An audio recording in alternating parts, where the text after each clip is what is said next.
Hey guys, welcome to a new playlist on our channel, that is version control using Git. In this playlist, we'll be going through all the things you need to know about Git and GitHub.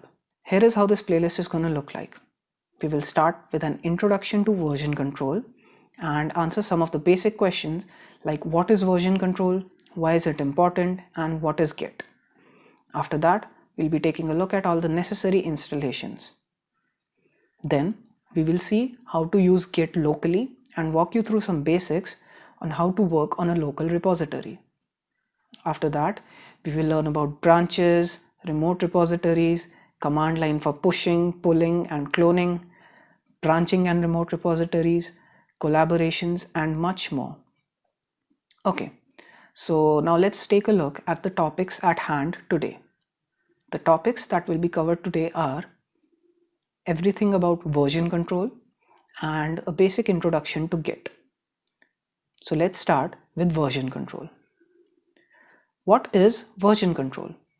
Basically, it is a system which allows you to keep track of your work and helps you to easily explore the changes that you have made to be it data, coding scripts, notes, etc. A more formal definition will be it is a system that records changes to a file or a set of files over time so that specific versions can be recalled later as per need. Now the next question is, why is version control so important? A big project is never completed in a single version. There are n number of versions before the final output. So version control helps in keeping track and maintaining a basic structure of the history of the code. If any mistake is made in a current version, we can easily roll back to the previous version. This helps in trying out new features without messing up the current code. That is, it helps in the backup and protection of our code. Version control also allows many people to collaborate and work on a single project. Everyone works and edits on their own copy of the files, and it is up to them when they wish to share the changes made by them with the rest of the team. It can be easily known when, why, and by whom the part of the file was edited. It also enables one person to use multiple computers to work on a project, so it is valuable even if you're working by yourself. So this was a basic introduction to version control systems. Next up, we'll take a look at Git. So what basically is Git?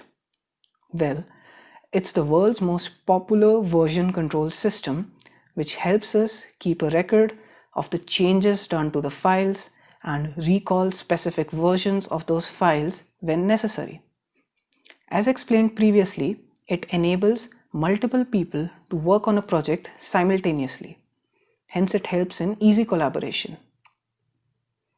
It is an example of distributed version control system. Distributed version control systems contain multiple repositories. Each user has their own repository and working copy. Just committing your changes will not give others access to your changes. This is because commit will reflect those changes in your local repository and you need to push them in order to make them visible on the central repository. Similarly, when you update, you do not get others' changes unless you have first pulled those changes into your repository. To make changes visible to others, we have to follow a 4-step process. That is, you commit, you push, they pull, and they update. In this way, we can make our changes visible to others working on the project. So guys, this was a basic introductory video to our playlist and to the basics of version control using Git. In the next video, we'll be walking you through all the necessary installations, so stay tuned for the next video. Thanks for watching.